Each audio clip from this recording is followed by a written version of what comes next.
ஒரு வசனத்துக்கு நேராய் நான் உங்களுக்கு போகிறேன். சங்கீதம் 14வது சங்கீதத்துல 7வது வசனத்தை வாசிக்க கேட்கிறேன்.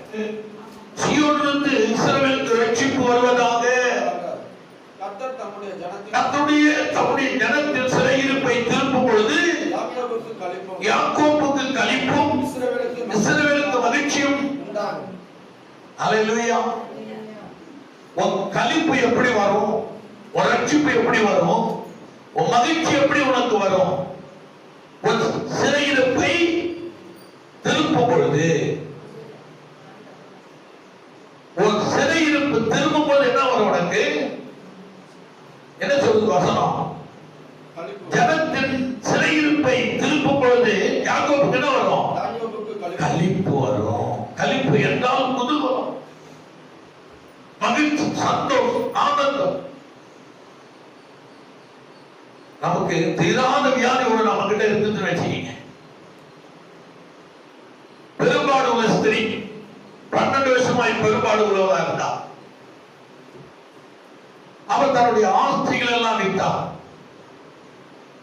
தன்னுடைய சொத்தெல்லாம் வித்தா, தன்னுடைய தோட்டத்தை வித்தா, தன்னுடைய வீட்டை வித்தா. உயிரோட வீடு என்ன? நம்ம உயிரோடு இருந்தோம்னா பல ஆயிரம் கோடி சம்பாதிக்கலாம். அதனால தன் வியாதிக்காக எல்லாவற்றையும் என்ன பண்ணா? செலவழித்தார் என்று சொல்லி பார்க்குது. எங்க வாசனம் இருக்குது? எந்த பக்கத்தில் எழுதியிருக்கு? 12 வருஷமாய் பெரும்பாடு உள்ளவர் ஒன்று செய்தான். அவர் தேவனை தேட ஆரம்பித்தார். அல்லேலூயா. இந்த சங்கீதம் சொல்லுகிறதுக்கும் அவளுக்கும் ஒரு டிஃபரெண்ட் இருக்கு பாருங்க. அவள் தேவனை தேட ஆரம்பிக்கிறான். எங்க இருக்க அந்த வசனம்? லூக்கால இருக்கா, மார்க்ல இருக்குது, மத்திய சுவிசேஷத்துல இருக்குது, 4 சுவிசேஷ புத்தகத்தில் இருக்குது. அதெல்லாம் அப்பப்போ பிரசங்கம் பண்ணுகிற ஒரு வார்த்தை. எங்க இருக்கு?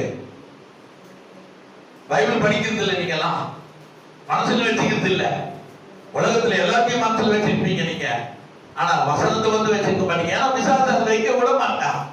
உலகத்துல எல்லாத்தையும் நம்ம வச்சிருப்போம், ஆனா பைபிள் வார்த்தைகள் நம்ம இருதயத்தில் வைக்கிற காலம் வரும். பைபிள் கிழிக்கப்படும், பைபிள் கிழிக்கப்படும், பைபிள் ஆலயங்கள் கிழிக்கப்படும், பைபிள் செய்கிற மெஷின் உடைக்கப்படும், யாருடைய கையில் இருக்கிற பைபிள் புடுங்கி கொளுத்தப்படும். அப்ப வசனம் உங்கள் இருதயத்தில் இருந்தாதான் நீங்க தப்பித்துக் கொள்வீங்க. விசுவாசம் பேசுவான் வசனத்தை. இயேசுகிட்ட போய் பேசினா, நீ தாழ குதி, உன் தூதர்கள் தங்கள் கைகளினால் உங்களை தாங்குவார்கள் என்று பிசாசு பேசினா இயேசுகிட்ட. அவர் என்ன சொன்னாரு? உன் தேவனாகிய கர்த்தரை பரிசு பாடாத இருப்பாயாக. அவர் வசனத்தை கொண்டு பேசுறார். கடைசி காலத்தில் பைபிள் யார் கையில் இராது. 666 புத்தகம் தான் இருக்கும். பைபிள் புடுங்குவாங்க, கொளுத்துவாங்க, கிழிப்பாங்க. அப்போ இருதயத்தில் வசனம் இருக்கணும், சத்தியம் இருக்கணும். அப்பதான் நீ ஜெயம் எடுக்க முடியும். வேத வசனம் சொல்லுது. அல்லேலூயா. எங்க இருக்கு? சீக்கிரம் வாசிங்க. கரெக்ட், வாசிங்க. அப்போது 12 வருஷமாய்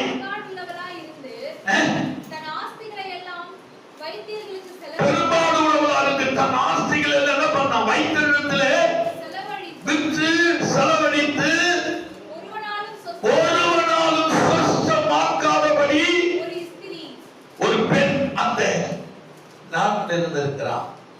அவன் என்ன பண்ணா? அந்த சிறையிருப்பு திரும்ப வேண்டுமா, மாற வேண்டுமா? யாரை தேடினான்? கர்த்தரை தேடினான். கர்த்தரை தேடினான். ஒரு சிறையிருப்பு மாறணுமா? உனக்கு ஞானம் வரணுமா? ஒரு கையில் பிரியாசம் உயரணுமா?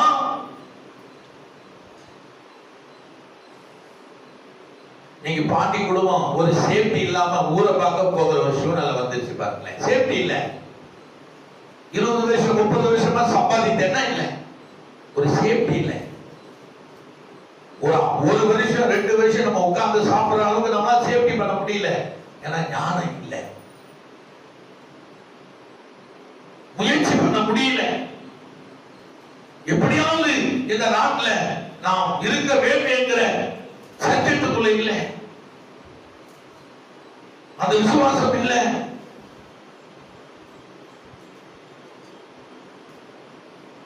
புத்தியுள்ள ஸ்திரீயா இருக்க. இன்னொரு வசனம் புருஷனாயிரு சொல்லுது வேதவசனம். நல்ல புருஷனாயிரு, நல்ல போர் சேவகனாயிரு, நல்ல குடும்பத்தை நடத்துகிறவனாயிரு என்று பைபிள் சொல்லுது. 6 மாதம் அல்லது 1 வருடம் நம்மளால் தேவனுடைய தயவுல வாழ முடியாதா? ஓ, இஸ்ரவேல் ஜனங்கள், ஆபிரகாம், யாக்கோப், ஈசாக் சரித்திரம் தான் பாத்தீங்கன்னா ஆண்டவர் சொன்னாரு, இந்த தேசத்திலே நான் உன்னை ஆசீர்வதிக்கிறேன், இந்த பட்டணத்துல குடியிரு, கூடாக போடு, நான் உன் தேவன், நான் உன்னை ஆசீர்வதி. நம்ம சிறையிருப்பு மாற்ற வேண்டுமானால், நம்ம தரித்திரம் நீங்க வேண்டுமானால், இந்த பூமியில நாம் ஸ்தாபித்திருக்க வேண்டுமானால், நாம் யாரை தேட வேண்டும்? உறவுகளை விட கர்த்தரை தேட வேண்டும்.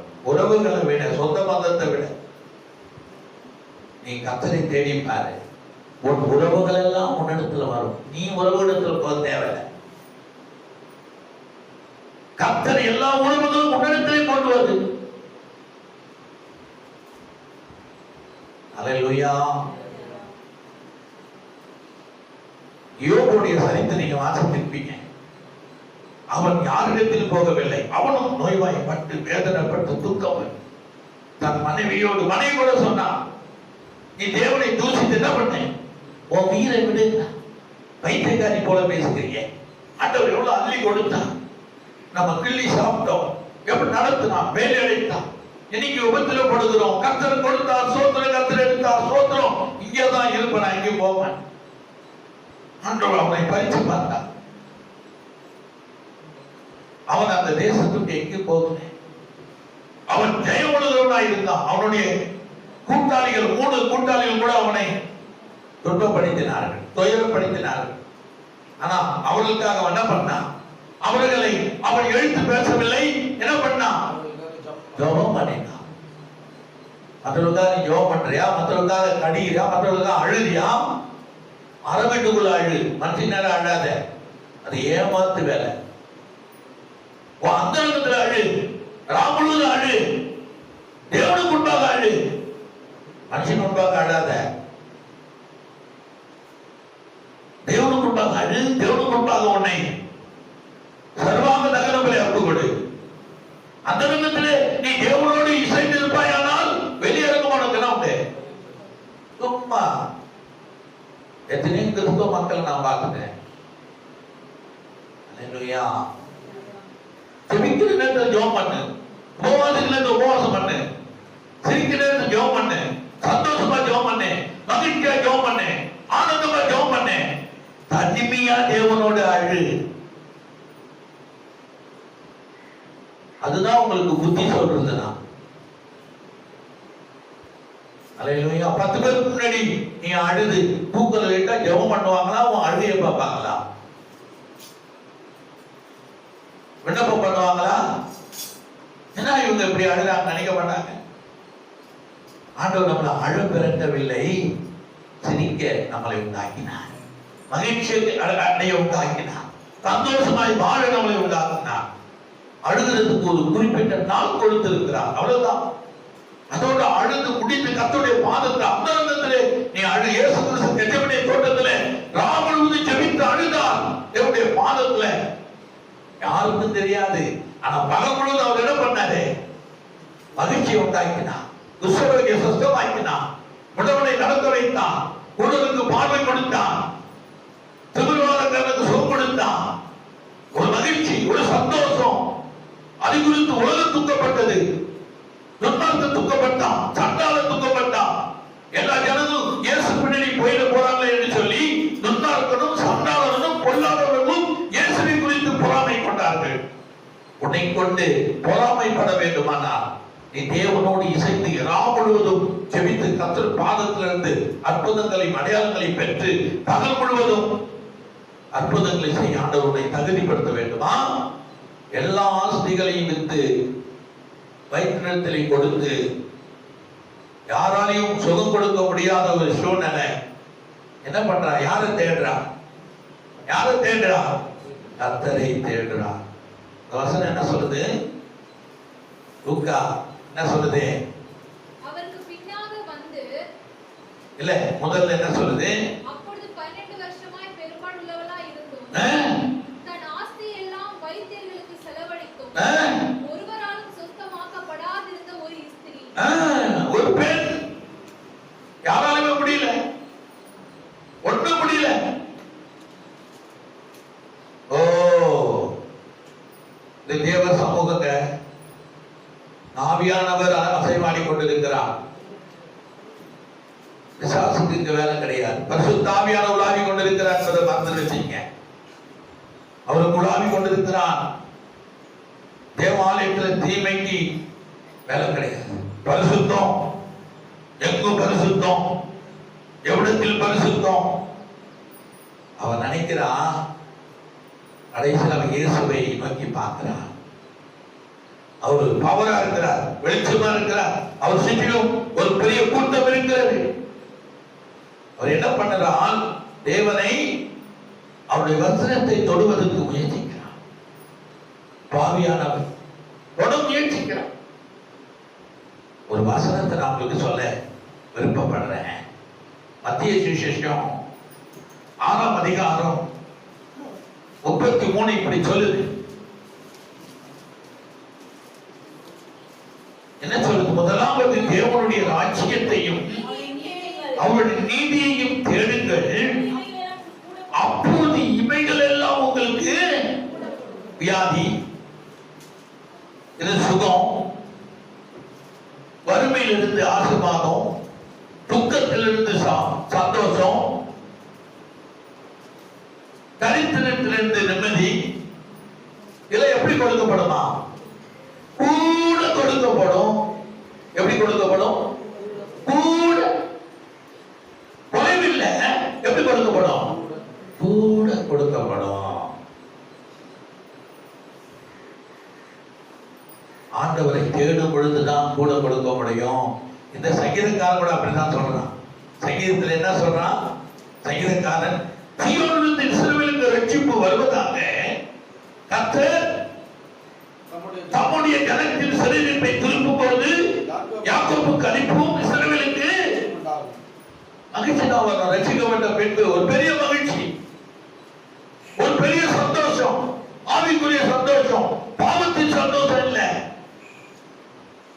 பாவத்தின் மகிழ்ச்சி அல்ல, ஆவிக்குரிய சந்தோஷம், ஆவிக்குரிய மகிழ்ச்சி, ஆவிக்குரிய ஆசீர்வாதம்.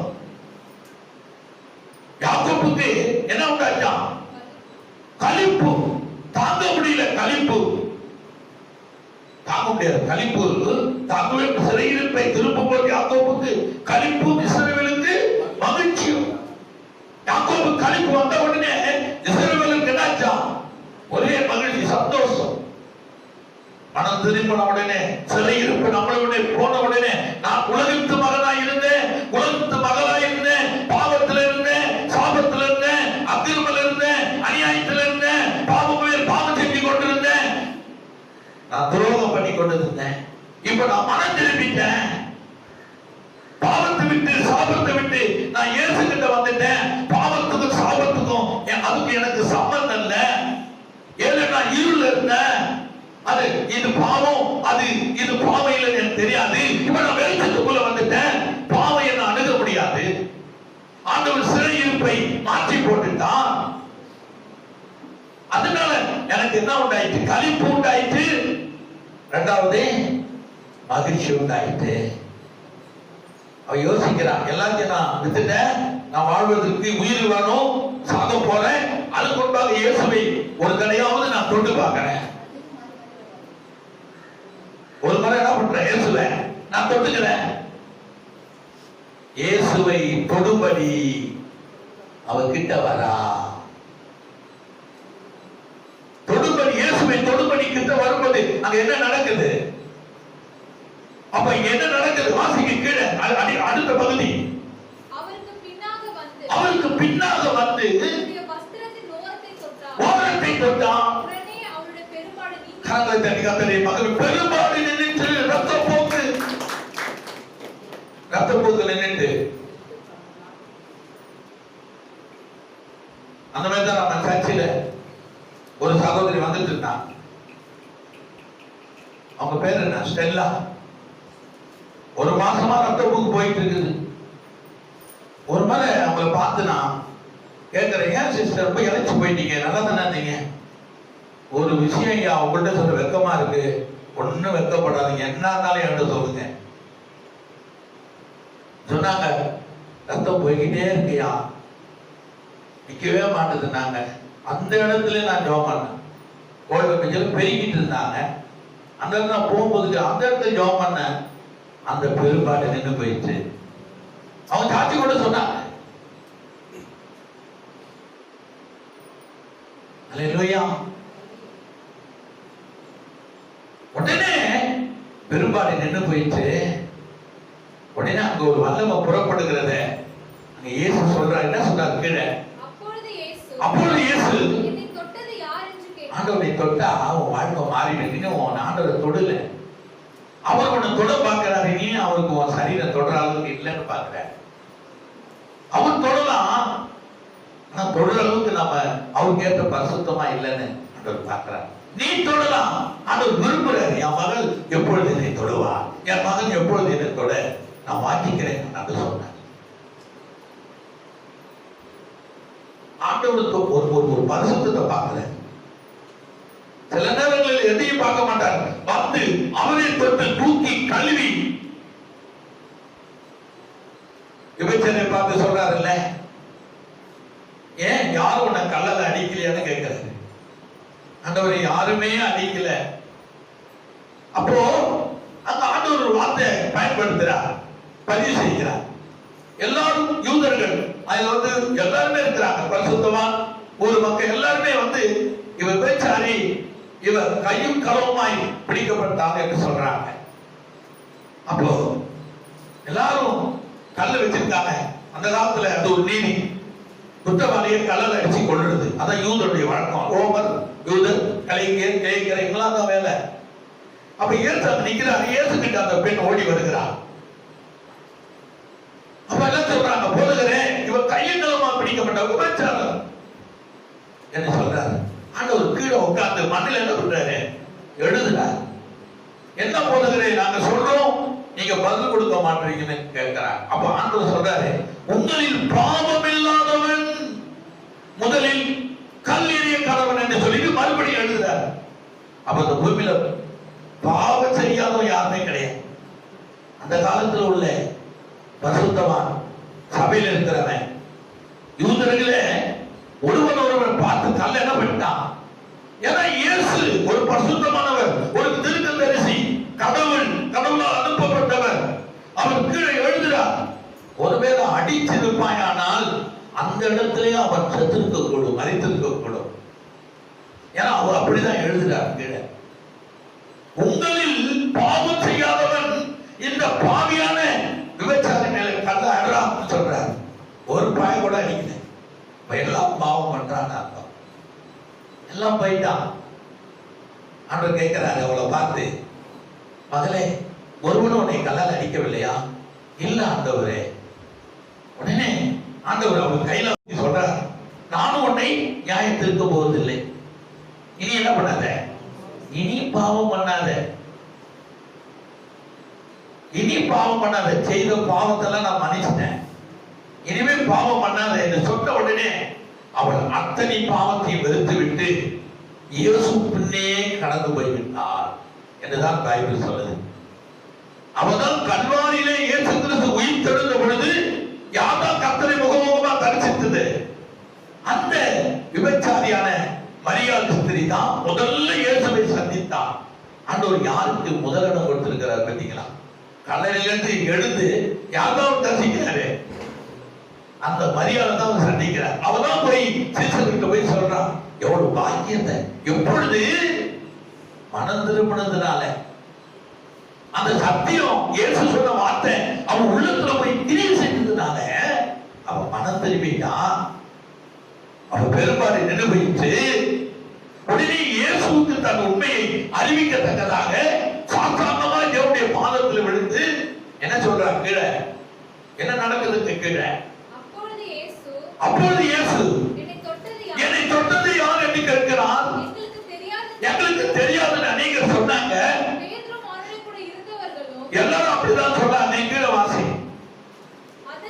அதற்கு இயேசு என்னிடத்தில் வல்லமை புறப்பட்டு போனது நான் அறிந்திருக்கிறேன்.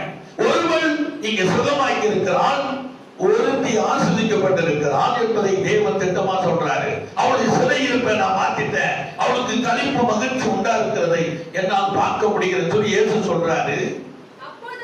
அப்பொழுது அந்த ஸ்திரீ, அந்த பெண்ணானவள் தான் மறந்திருக்கவில்லை என்பதை அறிந்து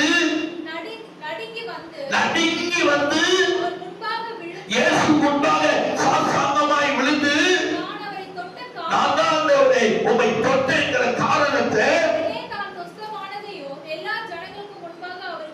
பார்த்தீங்களா?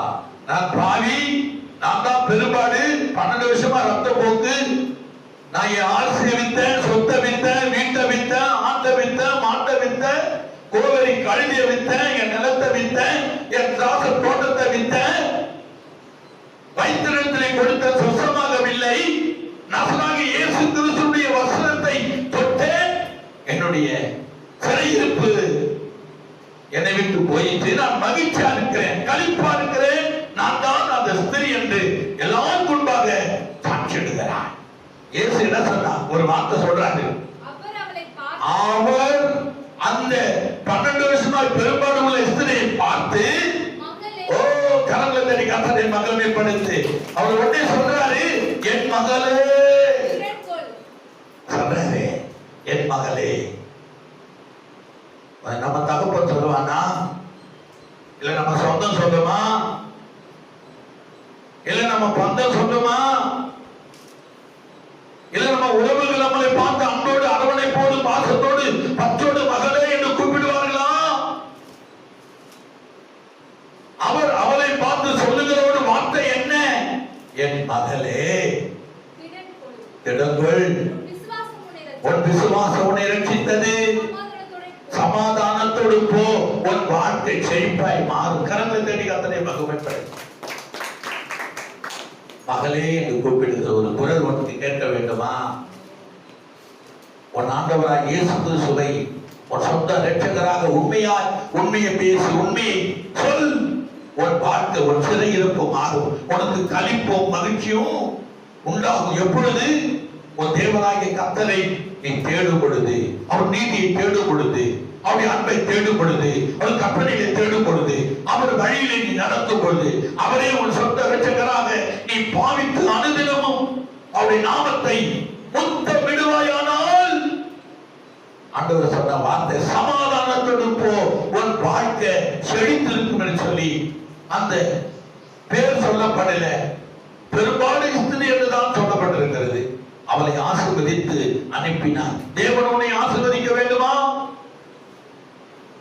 ஆண்டவருடைய உண்மையை நாம் பேசுவோம், உறுதியை பேசுவோம். அவர் சொல்லுகிறார், என்னிடத்தில் வல்லமை புறப்பட்டு போனது என்பதை நான் அறிந்திருக்கிறேன் சொன்ன பொழுது அவர் ஒளிந்திருந்தவர் சாத்தாங்கமாய் வந்து விழுந்து, அந்த பாவி நான் தான் ஆண்டவரே, நான் தான் சுகம் பெற்றேன் என்பதை அங்கு இருக்கிறவர்கள் மத்தியிலே தான் சாட்சியை வெளிப்படுத்துகிறபடினால் உயர்த்தப்பட்டால் நீ உயர்த்தப்பட வேண்டுமா? தேவனிடத்திலே உன்னை வெளிச்சமாக்கி கொள்ளு. நிச்சயமா தேவன் உன்னை ஆசீர்வதிக்க வல்லவராய் இருக்கிறார் என்று வேதம் சொல்லுது.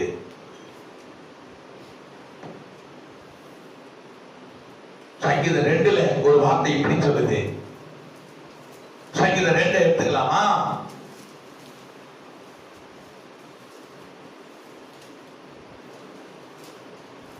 பத்து 11 சொல்லுது, இப்பொழுது ராஜாக்களே உணர்வடைகள் உணர்வு இருக்கிறதா? நமக்கு உணர்வடையுங்கள். பூமியின் நியாயாதிபதிகளே, உங்களுக்கு தீங்கு வராதபடி, உங்களுக்கு ஆபத்து வராதபடி, துக்கம் வராதபடி எப்படி இருக்குங்க? எச்சரிக்கையா யாருக்கு கட்டளை? ராஜாக்களுக்கு கட்டளை, மந்திரிகளுக்கு கட்டளை எடுக்கிறார்.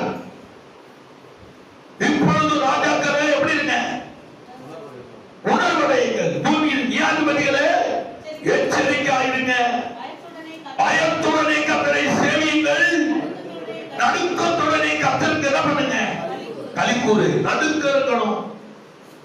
9 மணிக்கு சபனம், 9 மணிக்கு உள்ள என்றே ஆயிடணும். நடுக்கம். 9 மணி சபனம் 8:50 உள்ள இருக்கணும். 8 மணிக்கு ஜெபக்கூடனா 7:50 உள்ள இருக்கணும். 8 மணிக்கு ஆராதனைனா 7:25 8:20 உள்ள முழங்கால் படி ஜெபம் பண்ணணும். உன் சிறையிருப்பு மாறும், உனக்கு களிப்பு உண்டாகும், மகிழ்ச்சி உண்டாகும்.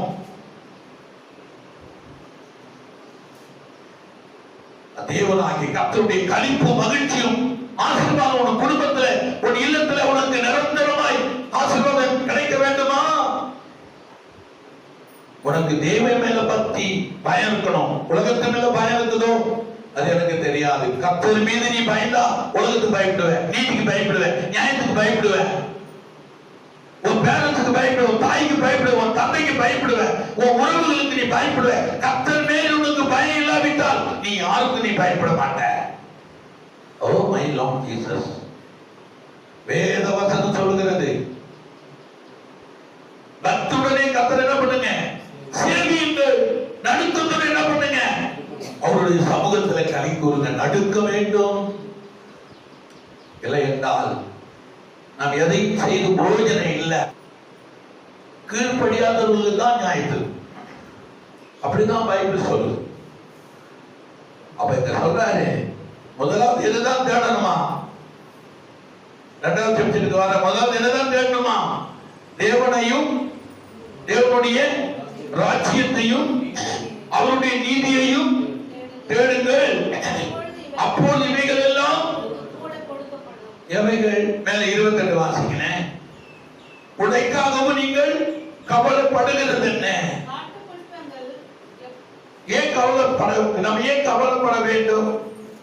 கவலைப்படுகிறது 27 சொல்லுது, கவலைப்படுகிறதுனாலே உங்களில் எவர் தன் சரீர அளவோடு ஒரு முழத்தை, கவலைப்படுவதனால, துக்கப்படுவதனால, துயரப்படுவதனால நம்ம சரீர அளவோடு ஒரு முழத்தை நம்மளால் கூட்ட முடியுமா, இல்ல குறைக்க முடியுமா? ஒண்ணுமே பண்ண முடியாது, கூட்ட முடியாது. ஏன் கவலைப்படணும்? கவலை மனுஷனை கொன்னுடும், தெரியுமா? கவலை மனுஷனை கொன்னுடும், அல்லது மனுஷனை ஒண்ணுமில்லாத வழியில கொண்டு போய் நிறுத்திடும். கவலைப்படக்கூடாது. கவலைப்படுவதனால் ஒரு மனம் நம்மளால் கூட்ட முடியுமா அல்லது குறைக்க முடியுமா? என்ன பண்ணணும்? கீழே வாசிக்கிறது, உடைக்காகவும் நீங்கள் கவலைப்படுகிறது என்ன? காட்டு புஷ்பங்களை எப்படி வளர்கிறது என்று கவனித்து பாருங்கள்.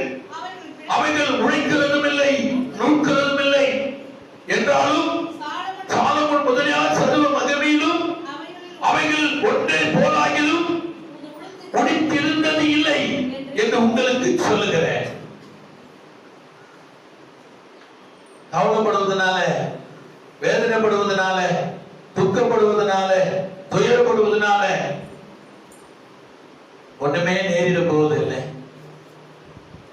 கர்த்தர் கொடுத்தார், கர்த்தருக்கு ஸ்தோத்திரம். கர்த்தர் எடுத்தார், கர்த்தருக்கு. அப்படிதான் யோபு இருந்தாரு.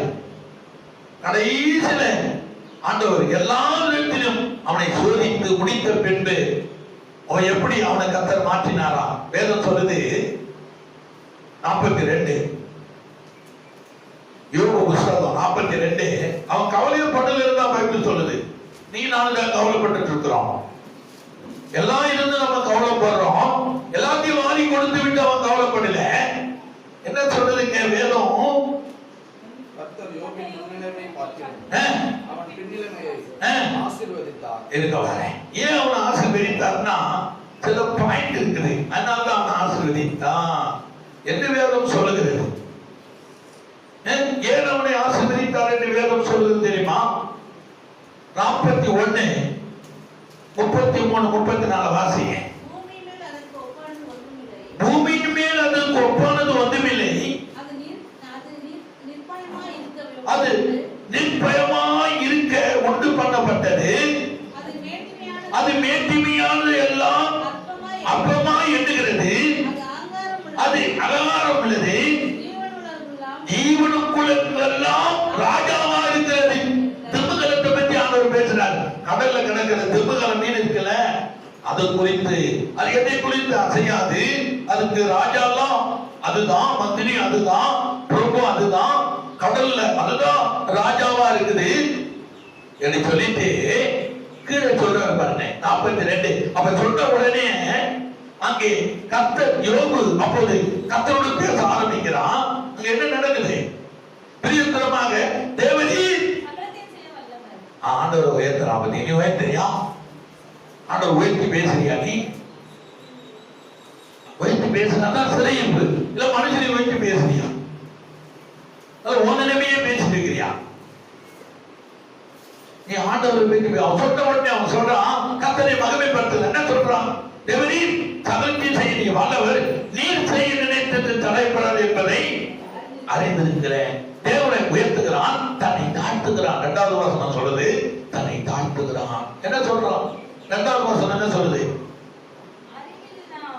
அறிவில்லாமல் ஆலோசனை மறக்கிறோம் இவன் யார்? ஆகையால் நான் எனக்கு தெரிந்ததையும் தெரியாததையும் என் புத்திக்கு எட்டாவதுமான அறியாததையும் சொல்றியா? எல்லாம் தெரியும்னு நம்ம சொல்லிக்கிறோம்.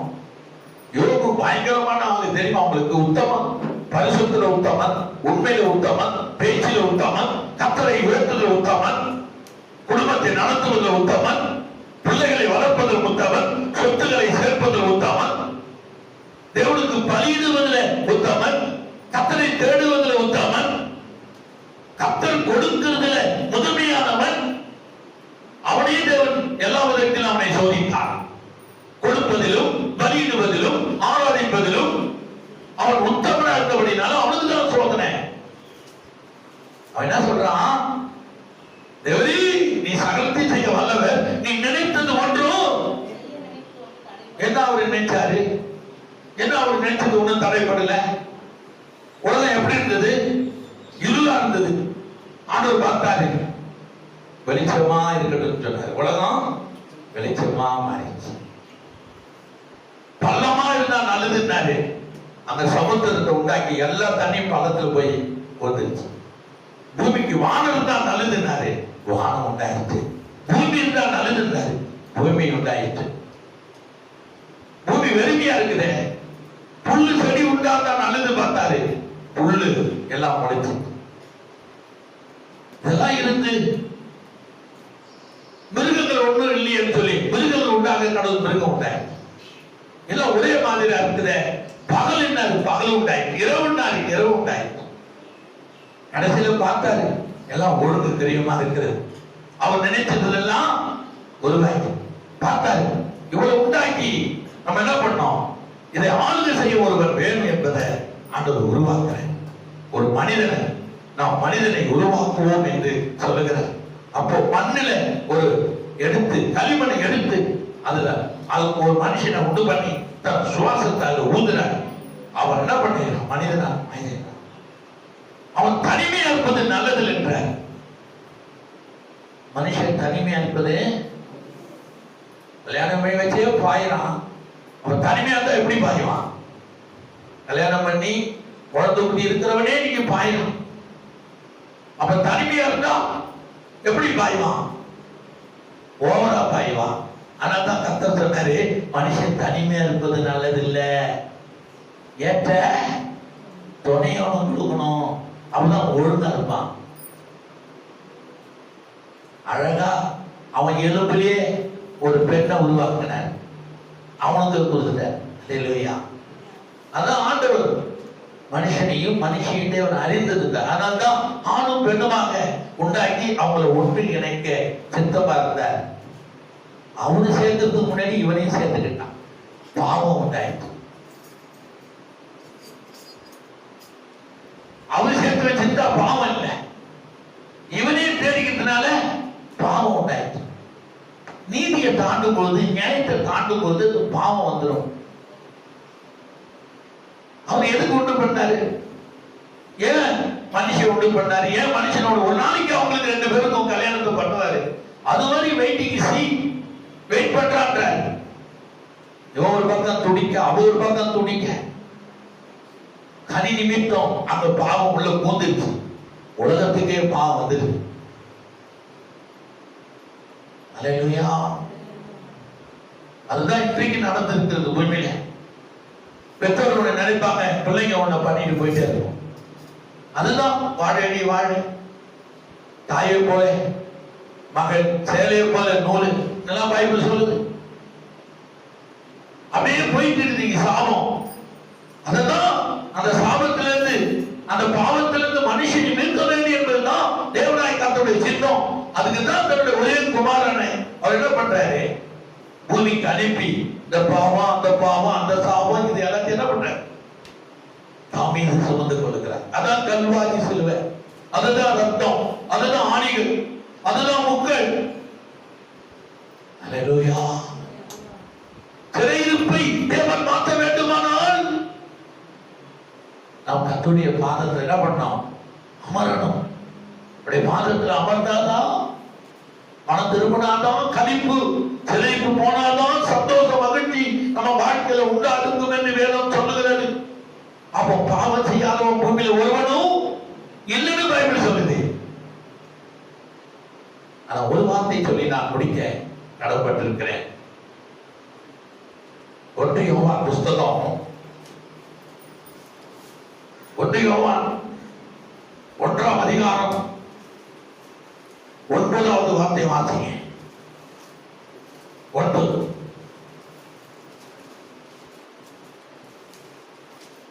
வாசிங்க. நம்முடைய பாவங்களை நாம் அறிக்கையிட்டால் நம்முடைய பாவங்களை நாம் அறிக்கையிட்டால் நம்ம பாவங்களை நமக்கு மன்னித்து எல்லா அநியாயத்தையும் நீக்கி நம்மை சுத்திகரிப்பதற்கு அவர் உண்மையும் நீதியும் உள்ளவராய் இருக்கிறார். உண்மையும் நீதியும் உள்ளவராய் இருக்கிறார் என்று சொல்லுவார். நமக்கு பாவம் இல்லை என்போமானால் நம்மை நாமே வச்சிக்கிறவர்களா இருப்போம். சத்தியம் நமக்குள் பாவம் இல்லைன்னு யாரும் சொல்ல முடியாது. நான் பாவி நான் பாவி நான் பாவி தான் சொல்லிட்டு இருக்கணும். என்ற பாவம் இல்ல, அநீதி இல்ல, நான் உத்தமி நான் உத்தமன் நான் நீதிபரன் நான் நீதிமன்றன் சொன்னா பாவம் நிறைய இருக்குன்னு அர்த்தம். அப்படி சொன்னா என்ன இருக்காது நமக்குள்ள. இங்க சொல்றாரு என்ன சொல்லுது, நமக்கு பாவம் இல்லை என்றோமானால் நமக்குள்ளே நாமே வஞ்சிக்கிறவர்களா இருப்போம். சத்தியம் நமக்குள் சத்தியம் இருக்காது, வேலை செய்யாது. நம்ம எப்படிதான் ஜெபம் பண்ணாலும் ஆலயத்துக்கு போனாலும் உபவாசம் இருந்தாலும் சத்தியம் நமக்குள்ள வேலை செய்யாது. சத்தியம் வேலை செய்யாது. சத்தியம் அற்புதத்தை கொண்டு வராது. சத்திய விடுதலை கொண்டு வராது. ஏன்னா நமக்குள்ளே பாவம் இருக்குது. நம்ம போய் சொல்றோம், இச்சகம் பேசணும். சங்கீதம் 12 படி நமக்குள்ளே பாவம், நமக்குள்ளே வஞ்சகம், நமக்குள்ளே வேதனை, துக்கம், துயரம் இருக்கிறதுனால நம்ம சரீரத்தில் விடுதலை இல்லை, நம்ம வாழ்க்கையில விடுதலை இல்லை, நம்ம பேச்சில விடுதலை இல்லை, நம்ம கையின் பிரயாசத்துல ஒரு ஜான் நம்ம உயர்ந்தா ஒரு குணம் சறக்குது. நமக்கு ஒன்று விடுதலை இல்லை வாழ்க்கையில. நம்ம ரட்சிக்கப்படல. 12 சங்கீதம் அதான் சொல்லுது. ரட்சிக்கப்பட்டும் பாவியா இருக்கிறோம், மனம் திரும்பியும் பாவியா இருக்கிறோம், பாவம் செய்கிறதா இருக்கிறோம். 10 சொல்லுதே, நாம் பாவம் செய்யவில்லை என்போமானால் நாம் அவரை பொய்யராக்கிறவர்களாய் இருப்போம். 1 யோவான் 1:10 சொல்லுது. 1 யோவான் 1:10 வாசிங்க எல்லாரும். பைபிள் எடு. 326வது பக்கம். நாம் பாவம் செய்யவில்லை என்போமானால் நாம் அவரை பொய்யராக்குகிறவர்களாய் இருப்போம். அவருடைய வார்த்தை நமக்குள் இராது. வேஷம் போடக்கூடாது. மனிதன் வேஷமாகவே தெரிகிறான், விருதாவாகவே தஞ்சலப்படுகிறான். வேஷமாக தெரிகிறான், விருதாவாகவே விருதான ஒண்ணுமே இல்லை. 10 வருஷம் சம்பாதிச்சாலும் ஒரு பைசா கூட இருக்கார். விருதாவே கஞ்சலிக்கப்படுகிறானா? Oh my god. கடைசி காலமா இருக்கிறது. கிருமி காலம் முடிய போகிறது. உயிர்த்திரு காலம் வரப்போகிறது. ரகசியம் வரப்போகிறது. 2 பேர் இருப்பாங்க, ஒருத்தன் காணாத பணம் போக போகிறான். 2 பேர் வயல்ல இருப்பாங்க, ஒருத்தன் காண மாட்டான். ரெண்டு ஸ்திரீகள் அம்மி அடிப்பாங்க, ஒருத்தி காணாத போயிடுவான். ரெண்டு பேர் புருஷனுக்கு சோறு கொண்டு போவான், ஒருத்தி காணாத போயிடுவான். ரெண்டு பேர் வயல்ல உழுவான், ஒருத்தன் காணாத போயிடுவான். ரெண்டு பிள்ளைங்க ஸ்கூலுக்கு போவாங்க, ஒரு பிள்ளை காணாத போகும். அதெல்லாம் நீதிமானுடைய பிள்ளைகள், நீதிமான் உத்தமர் கர்த்தரை நோக்கி பார்க்கிற பிள்ளைகள் காணாத போயிடுவாங்க. அதான் ரகசிய வருக, கர்த்தரை எடுத்துக் கொள்ளுவான். வேத வசனம் தெளிவா சொல்லுது, இனி காலம் செல்ல, இனி காலம் செல்வதற்கு வழி இல்ல. ஜெபித்தால், உபவாசித்தால், உண்மையா இருக்கா, கர்த்தரை நோக்கி பார்த்தா நம்ம தப்பித்துக் கொள்வதற்கு வழி இருக்குது. இல்லைன்னா தப்பித்துக் கொள்ள என்ன இல்ல வழி இல்லைன்னு தான் பைபிள் சொல்லுது. ஒன்று சொல்லுது, 1 யோவான் 2:1, என் பிள்ளைகளே நீங்கள் பாவம் செய்யாதபடிக்கு இவைகளை உங்களுக்கு எழுதுகிறேன். ஒருவன் பாவம் செய்வானானால் நீதிபராய் இருக்கிற இயேசு கிறிஸ்து நமக்காக பிதாவிடத்தில் பரிந்து பேசுகிறவராய் இருக்கிறார். இன்னும் பரிந்து பேசிக்கிட்டு இருந்தா என்ன நிலைமை? சிலுவையில மரித்தும் அடக்கப்படப்பட்டும் உயிர்த்தெழுதப்பட்டும் இரண்டாம் வருடம் வரப்போகிற வரையிலும் பவுல் அழகா எழுதுறான். எனக்கு அன்பான தேவனுடைய பிள்ளைகளே, ஒரே ஒரு சங்கீத 10 ஆண்டவர் உன்னை என்னையும் நம்மளை ஆஸ்வதிக்க விரும்புகிறார். சங்கீதம் 65 வாசிக்கலாமா? 65 9 10 11 வசனத்தை நம்ம வாசிக்கலாம். உன்னை எண்ணி அவர் விருப்பப்படுகிற, எப்படி நம்ம விருப்பப்படுகிறாரு? தேவரீர் பூமியை விசாரித்ததுக்கு நீர் பாய்ச்சுகிறீர், தண்ணி நிறைந்த தேவ நதியினால் அதை மிகவும் செழிப்பாக்குகிறீர். இப்படி நீ அதை திருப்தி நம்ம திருத்திட்டாரு. தானியத்தை கொடுக்க விருப்பப்படுறாரு, தாசரசத்தை கொடுக்க விருப்பப்படுறாரு. மகளே மகனே, சகோதரனே சகோதரியே, ஆண்டவர் வளர்க்க விருப்பப்படுகிறார். உயர்ந்த கற்பனையாய் மாற்ற விரும்புகிறார். தேவனுடைய ஆசீர்வதிக்க விரும்புகிறார். உன்னை திருத்தி, உன்னை பயன்படுத்தி அநேகருக்கு வெளிச்சமாய் வைக்க விரும்புகிறார். 10 அதின் வரப்புகள் தனியத்தக்கதாய் அதின் பழச்சாலைகளுக்கு தண்ணீர் இறைத்து அதை மழையால் கரைய பண்ணி குடும்பத்தை பயிர் என்றால் ஒரு பிள்ளைகள், ஒரு சந்ததி, உன் பிள்ளைகளை ஆசீர்வதிக்க விரும்புகிறார். உன்னை உயர்த்த விரும்புகிறார். உன் பிள்ளைகளுடைய பிள்ளைகளை ஆசீர்வதிப்பார். நீ தேவனுக்கு உண்மையாரு, உறுதியாரு, சத்தியமாரு. சத்தியம் உனக்குள்ள இராது, நீதி உனக்குள்ள இராது, கர்த்தர் உனக்குள்ள இருக்க மாட்டார்.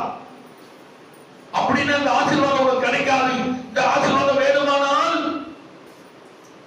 தேவன் உனக்கு அனைத்தையும் கொடுக்க வல்லவராய் இருக்கிறார். அடுத்த வசனம், வருஷத்தை உடைய நன்மைகளால் முடிசூட்டுகிறீர், உமது பாதைகள் நெய்யாய் பொழிகிறது. கர்த்தருடைய பாதை எப்படி இருக்குது? நெய்யாய் பொழிகிறது. நீ அந்த பாதையில போற அந்த நெய் உனக்குதான், அந்த சக்கரை உனக்குதான், அந்த வெள்ளம் உனக்குதான், அந்த ஆசீர்வாதம் உனக்குதான், அந்த மகிமை உனக்குதான். அவர் பாதையில என்ன இருக்கிறதா? நெய்யா இருக்கிறது. இந்த பாதையில நம்ம நடப்போம். அந்த பாதை நமக்கு இடுக்கமா இருக்கலாம், வழி சின்னதா இருக்கலாம், ஆனா அதுல நெய் இருக்கிறது, மகிமை இருக்கிறது, ஆயுஷ் நாட்கள் கூட இருக்கிறது, ஆசீர்வாதம் இருக்கிறது. அந்த வழியில நம்ம நடந்து போகணும் ஆண்டவர் சொல்றார். அடுத்த வசனம், வனாந்தர தாவரங்களும். வனாந்தரம்னா அந்நியர்கள், அந்நிய பீப்புள், ரசிக்கப்படாதவங்க. வனாந்தரம் எப்படி இருக்கும்? அவாந்தரம் எப்படி இருக்கும்? அனாந்தர வழியிலே, வனாந்தரத்து ஆளுகளையும் அவாந்தர வழியிலே நீர் ஊற்றுகளை உண்டாக்குற கர்த்தர். அந்நியர்கள் செழித்திருப்பாங்களாம். நீ கை விட்டுட்டீனா, கர்த்தரை விட்டுட்டீனா, அந்நியர்களுக்கு ஆண்டவர் ஆசீர்வாதத்தை கொடுத்து விடுவார். சொல்றாரு பாருங்களேன், வனாந்தர தாவரங்கள் பொழிகிறது, மேடுகள் சுற்றிலும் புளிப்பா இருக்கிறது. அவங்களாம் பாரு நல்லா இருக்கிறாங்களே, பொறாமப்படுறியா? பொறாமப்படாத, நீ கர்த்தர் மேல் நம்பிக்கையா இரு. ஐயோ அங்க பொழிகிறது, அவன் நல்லா இருக்கிறானே, இவன் நல்லா இருக்கிறானே, அவன் ஒழிந்திருக்கிறானே, இவன் இப்படி போறானே, அவன் அப்படி போறானே. கர்த்தர் அதை செய்யறாரு, நீ கீழ்படியில. நீ ஒரு பக்கம் போற, ஆண்டவர் ஒரு பக்கம் உன்னை கூப்பிடுற, நீ போக மாட்டற. அவர் என்ன பண்ற? அப்படியே மாடுகளையும் அவாந்தர வெளிகளையும் பண்றாரு, செழிப்பாக்கிறார். அதற்கான நீ பரவ பண்ணலாமா? ஒரு வசனத்தை நான் உனக்கு நினைப்பு விடுறேன். நீதிமொழிகள் புத்தகம் 23:17 வாசி. 16-17 வாசி. சீக்கிரம் வாசி. உன் உதடுகள் உன் உதடு நல்லா பேசணும், செம்மையானதை பேசணும். இச்சலத்தை பேசக்கூடாது. உன் உதடு இருமாப்ப பேசக்கூடாது. இங்கே அங்கேயும் போய் சொல்லிட்டு இருக்க கூடாது. அல்லேலூயா. உன் உதடு என்னதான் பண்ணணும்? உன் உதடு என்ன பண்ணணுமா? செம்மையானதை பேசணும், அற்பமானதை பேசக்கூடாது. 30 வெள்ளிக்காசுக்காக தன் ஜீவனை விட்டுறக்கூடாது. உன் உதடு அழகா ஆண்டவருக்குரிய பேசணும்னு ஆண்டவர் விரும்புகிறாரு. வாசி 16. உன் உதடுகள் செம்மையானவைகளை பேசினால் பாத்தீங்களா என்ன சொல்றாரு? உன் உள்ளத்திரைகள் எப்படி இருக்கும்? உன் சரீரம் உன் உள்ளத்திரையெல்லாம் அழகா இருக்கும், அற்புதமா இருக்கும், மகிமையா இருக்கும். உன் அபயங்கள், உன் சரீரம் சூப்பர், வெரி ஹாப்பி. உன் உதடு நல்லா இருந்தா உன் சரீரம் முழுவதும் நல்லா இருக்கும். உன் உதடு கட்டத்தை பேசினா உன் சரீரம் முழுவதும் வியாதியா தான் இருக்கும், வேதனையா தான் இருக்கும். உன் தலை உச்சங்கால் தொடங்கி உன் உள்ளங்கால் மட்டும் அது எப்படிதான் இருக்கும்? நோய் உள்ளதா இருக்கும். உன் உதடு செய்கிற தவறு நிமித்தம் உன் சரீரம் முழுவதும் வியாதியா இருக்கு. பாத்தீங்களா? உன் உதடு ஒழுங்கா பேசினா உன் சரீரம் அழகா இருக்கும். ஏசியாவில் ஒரு வசனம் நான் சொல்றேன். ஏசியா புத்தகத்தை 1வது அதிகாரத்தை எடு. 1வது அதிகாரம் சொல்லுது. அல்லேலூயா. 1வது அதிகாரம் அப்படி சொல்லுது.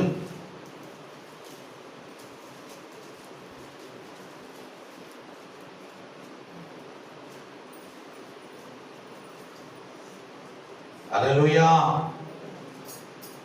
வேத வசனம் தெளிவா சொல்லுது. அந்த சகோதரியே சகோதரனே,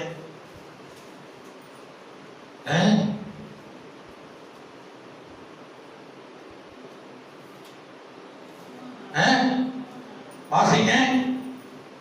ஒரு வசனம் உங்களுக்கு நான் சொல்றேன். Praise the Lord. என்ன வசனம் அது? வாசிங்க.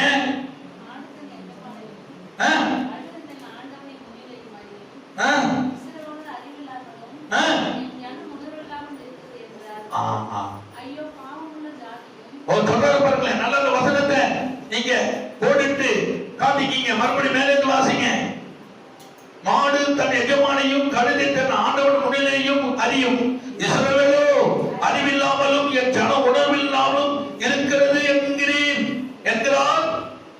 ஐயோ பாவமுள்ள ஜாதியும் அக்கிரமத்தால் பாவம் சுமந்த ஜனமும் பொல்லாதவர்களின் சந்ததியும் கேடு உண்டாக்குற புத்திரமாய் இருக்கிறார்கள். கர்த்தரை விட்டு இஸ்ரவேல் பரிசுத்தரை கோபம் உண்டாகி பின்வாங்கி போனார்கள். உதடு சின்ன மேட்டர் தான். இந்த உதடு நிமித்தம் வருகிற சாபம் பாவம் வேண்டாம். ஆண்டவர் ஒண்ணு காய்த்து பூய்த்து குழுந்து வைக்க போறார் 2021. எத்தனை பேர் நம்புறீங்க? கரங்களை தட்டி கர்த்தரை மகிமைப்படுத்து. ஆண்டவர் வெளிச்சம் என்னைக்குமே நம்ம மீது ஒளித்திருக்கிறத நீங்க பார்க்க போறீங்க. இந்த ஆண்டு வேதம் அப்படிதான் சொல்லுது. இங்க சொல்லுது பாருங்க. 12 வாசிங்க. வழக்காடுவோம் வாருங்கள் என்று கர்த்தர் சொல்லுகிறார். உங்கள் பாவங்கள் சிவனே என்று இருந்தாலும் உறைந்த மழையை போல் வெண்மையாகும். அவைகள் இரத்தாம்பர சிவப்பாய் இருந்தாலும் பஞ்சை போலதான் மாற்றுவான்னு சொல்றாரு.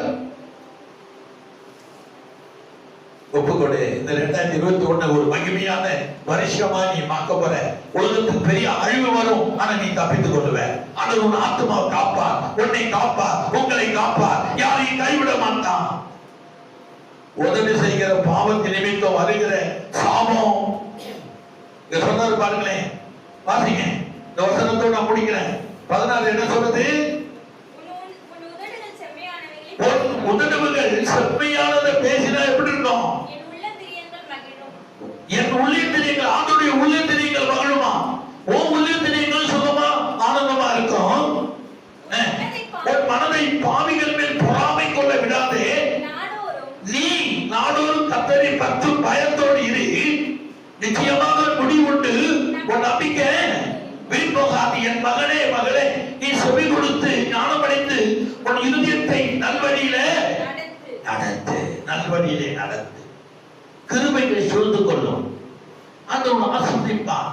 உன் கைப்பிரயாசம் அளவில்லாம உயர்ந்திருக்கும். நீ மற்றவர்களை ஆசீர்வதிக்கிற அளவுக்கு தேவன் உண்மைதான் பரிபூரணத்தை கொண்டு வரும். உண்மை உண்மை உண்மை. ஆண்டவர் உண்மை விரும்பி பார்க்கிறவர். ஒருவேளை உண்மை உள்ளவன் தரித்திரத்தில் இருக்கலாம், உண்மை உள்ளவன் பசியா இருக்கலாம், பட்டினியா இருக்கலாம்.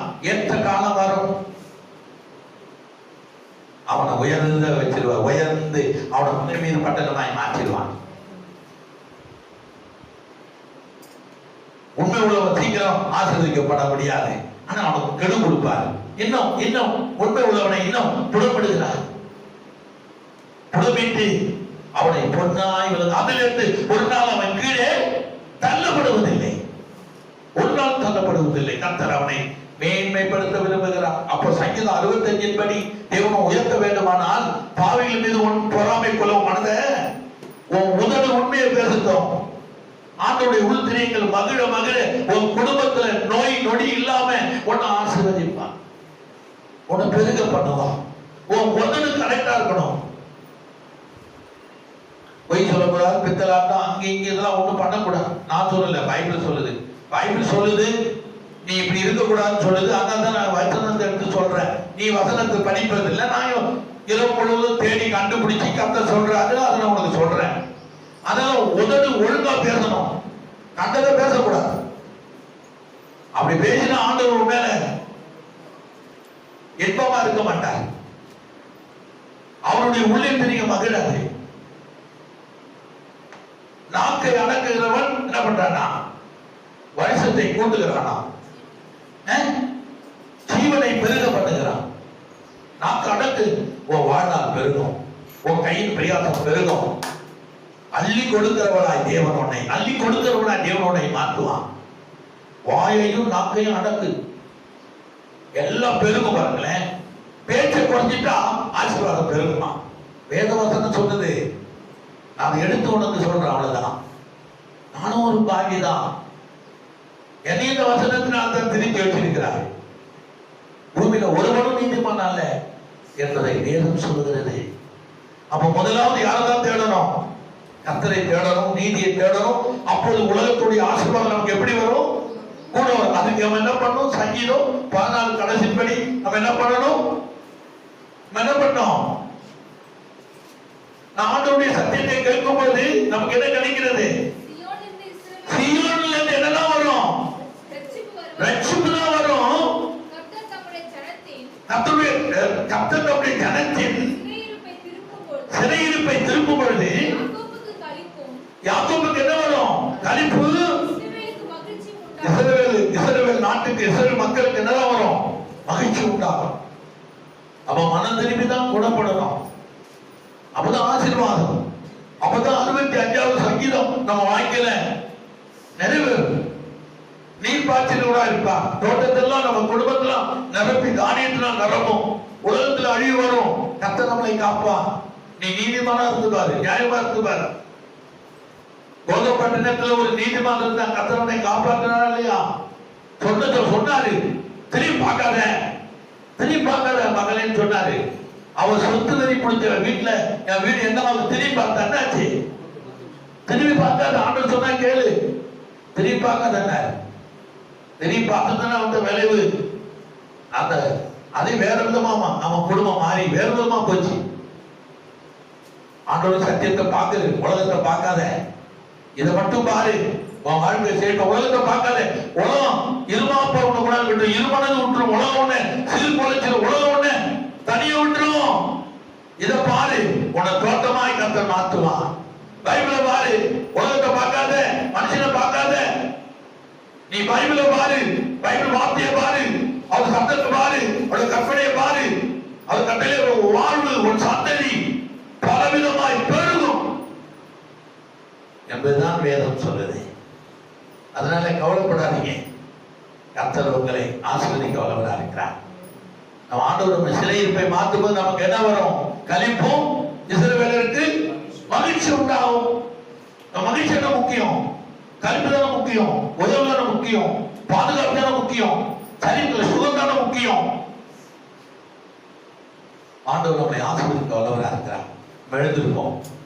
அல்லேலூயா.